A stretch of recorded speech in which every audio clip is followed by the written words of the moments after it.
S10 Ron Burgundy in here doing a brake booster swap. I'm going to swap out the old booster for this hydroboost setup off the 2500 that we got all the parts out of or whatnot. Had to make a pattern because you can see, I hadn't even got the old booster out, but you can see clearly that the studs are a different orientation. So that little box is going to take care of this big round guy right here. So it's going to, you can see it takes up a lot of real estate in the engine bay. So it's going to get rid of that big old bulky thing. Let's see, my Bobby light's going to work. I think Bobby's dead. But there's 4 15mm bolts up in there, and then a clip you got to get off right there with the flathead screwdriver. So I'm going to do that right now, and then match up my pattern, make that thing make the bolt holes line up or whatnot, trace out the new bolt holes and drill the holes, and we'll see where it goes from there. Debbie, if you ever hear jingling in my videos, it's either her or my hound dog. What? The orange shit, that's what they say to use in GM vehicles. If it's got it in there, go back with it, because the green stuff will make it clawed up together. It said universal. Debbie said she wants it. Keep it away from her. I heard that's not too good for my puppers. That's pretty much the reason everybody does these swaps. Look how much room you have with this little unit compared to that big old bulky thing. So that's going to save a lot of space in this. Got it cleaned up, and trace her out and drill her out and mount it up. Everything I've read says the pedal like literally goes right through the hole, and you just put that clip back on there and it's a done deal. So we're going to see how true that is.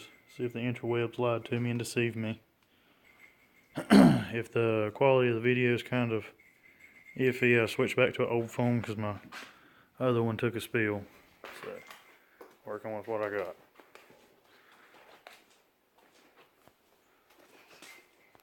Alright, so we got it notched out and massaged a little bit right here to where it fits. Don't mind that extra hole right there. That was a practice hole. Sometimes you got to have practice holes.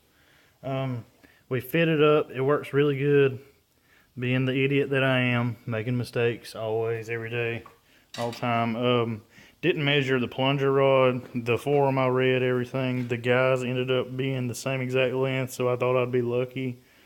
Bad mistake on my end. So Double check everything, boy. yeah, double check. Always double check the stuff. Let's see right here. It's like 6 1/4 to the very tip of that, and she measures about 7 1/4 or so.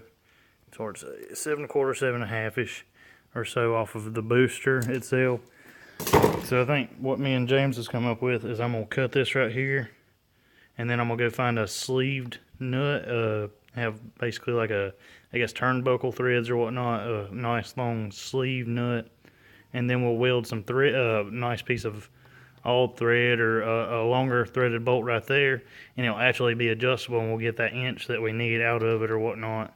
I could just cut it and measure and weld a sleeve in there, but making it a little adjustable will probably take a little bit of the headache out of it, and we'll actually be able to raise the pedal a little bit if you want a different feel for the pedal or whatnot. So that's where we've came up to on that.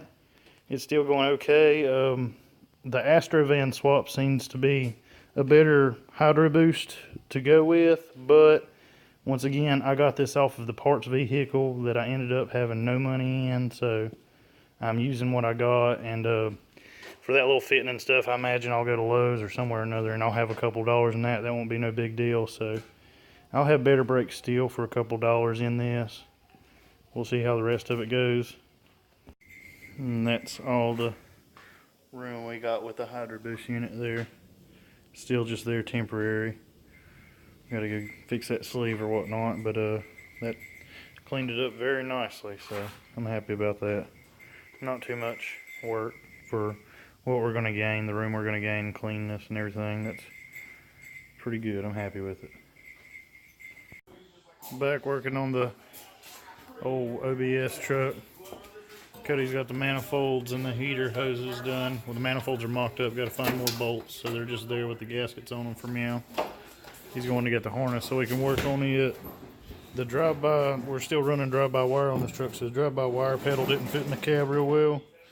So he cut this and ground it off, and we're gonna mock it up, something like that, and we'll just tack it on there and see how it fits the best inside the cab as far as having full pedal movement and everything, and it being not too close or not too far away from the brake pedal.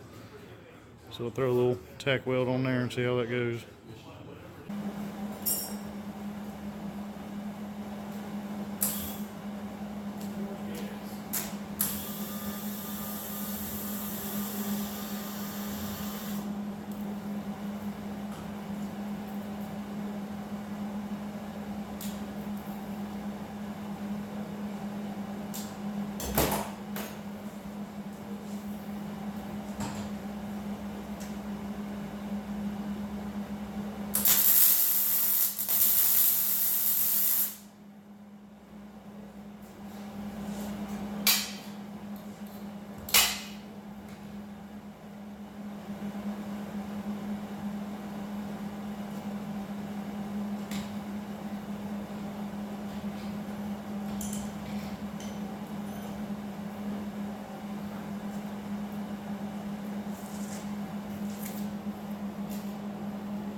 Good to go. Shortened up drive-by wire pedal. Got the throttle pedal mounted. She works good. It's in convenient placement and everything, so it's not bad at all. It's gonna work. Let's see. Got the radiator hoses, and we're running the mechanical fan on this truck. Fan on there. Just drilled holes to mount the new fuse, the actual fuse block cradle. Oh, let's see. Right on. So we're gonna have some studs come up through there with a big some big washers on there or whatnot, and that'll hold it down. And the fuse block, actually, this little guy clips down in there real nice. So trying to make it as neat as possible for what we're doing or whatnot. So yep, let's see. I don't think we've done anything else that I ain't videoed. Heater core hoses, radiator hoses. Yeah, that's it for right now. There's how the fuse box is going to be sitting permanently and everything. It's still not fastened down, but it's bolted in there. We'll put some Loctite on it after I run a couple wires out of here. Don't want to fasten it down until I get done totally, but it's there just like it would be in a newer truck, so it looks pretty decent. We're going to add the PCM tray over here under the, we're actually going to put the battery over here and put the PCM tray under it, or possibly beside it. Depends on how the room works out. So I was happy with the way this turned out in here. It's pretty neat for everything that's going on. The motor sits pretty good in here too. So there's that. Good looking clean fuse block. Everybody likes to hear one of them there cold start vidges. How shitty your vehicle runs when you start her up cold.